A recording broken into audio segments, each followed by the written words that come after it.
और सिहूनी हुकूमत की एक बार फिर से दादागिरी सामने आई है। इजराइल ने फिर बहाया मासूम का खून, फिलिस्तीनियों का खून।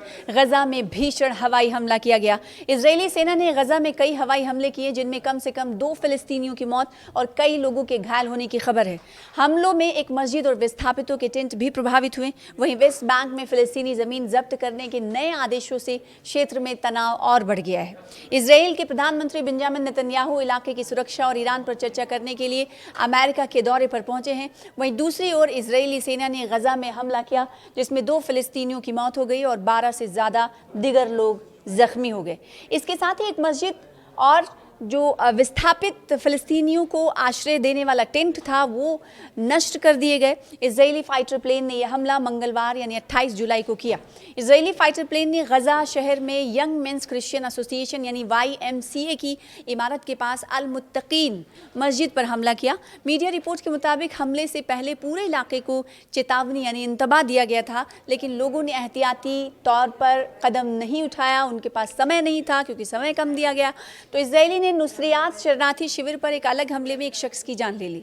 मीडिया रिपोर्ट के मुताबिक इस हमले में एक व्यस्त बाजार में फिलिस्तीनियों के एक समूह को निशाना बनाया गया, जिसमें एक फिलिस्तीनी की मौत हो गई और कम से कम 20 दिगर जख्मी हो गए। लोग डर के मारे कभी ना खत्म होने वाले चक्र में फंसे हुए हैं, क्योंकि आज रात बाद में इजराइल के जरिए हमले होने की आशंका बनी हुई है। और बीते रविवार को इजराइल की सिक्योरिटी कैबिनेट ने एक उपाय को मंजूरी दी, जिसके तहत सिद्धांत रूप में पिछले अक्टूबर में शुरू हुए अमेरिका मीडिएशन वाले युद्ध विराम के हिस्से में के रूप में गजा में एक बैनुल अक़वामी स्थिरता बल के पहले सदस्यों को एंटर करने की इजाज़त मिल सकेगी।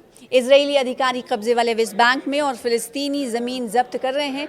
इजराइल ने जेनिन गवर्नमेंट के कब्ज़ों से लगभग 200 डूनम यानी 20 हेक्टेयर या 49 एकड़ ज़मीन जब्त करने के लिए सैन्य आदेश जारी किए हैं। जेनिन ने सेटलमेंट मामलों के अधिकारी तारिक अखबारिया के मुताबिक मीडिया को बताया है कि हाल ही में जेनिन में ज़मीन जब्त करने के आदेशों में बढ़ोतरी हुई है, ख़ासतौर पर पिछले 2 दिनों में, और ये ज़्यादातर साउथ इलाकों जैसे अरबे, कबातिया और मिलिशिया में केंद्रित है।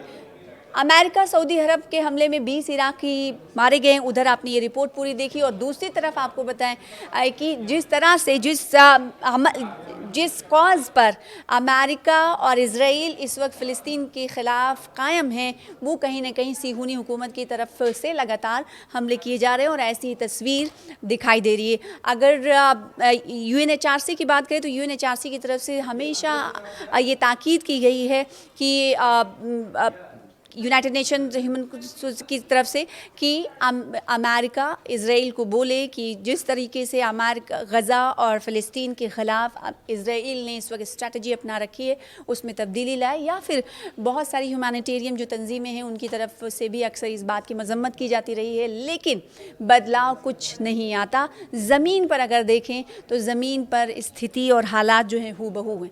दूसरी तरफ हमने ये देखा है और हम ये जानते हैं कि इसराइल की तरफ से जो स्टैंड था इसराइल का पुराना, कि वो हमास के ख़िलाफ़ लड़ाई लड़ रहा है, ना कि फ़िलिस्तीनी अवाम के ख़िलाफ़। लेकिन जो फ़िलिस्तीनी अवाम है, गज़ा पट्टी में रहने वाले शहरी हैं, उनका ये कहना है कि हर रोज़ उनकी मौत होती है, भले ही वो किसी बंदूक का निशाना नहीं बनते, तो उन भुखमरी के कारण की मौत हो रही है। और आपको वो भी एयर ड्रॉप्स याद होंगे जो पिछले महीनों में कनाडा की तरफ से और दूसरे ममालिक की तरफ से एयर ड्रॉप्स किए गए थे। यानी खाने की किल्लत ऐसी है, भुखमरी ऐसी है कि एयर ड्रॉप्स भी करना पड़ रहा था कई ममालिक को। और इस ऐसे एयर ड्रॉप्स में जैसे ऊपर से कोई खाने के पैकेट्स गिराए जाते थे, तो उस वक्त नीचे ज़मीन पर फ़िलिस्तीनी या गज़ा पट्टी में रहने वाले लोग एकदम से भगदड़ मच जाती थी। उसमें भी स्टैम्पेड में कई लोगों की मौत हुई। तो ये हालात हैं इस वक्त इजराइल में।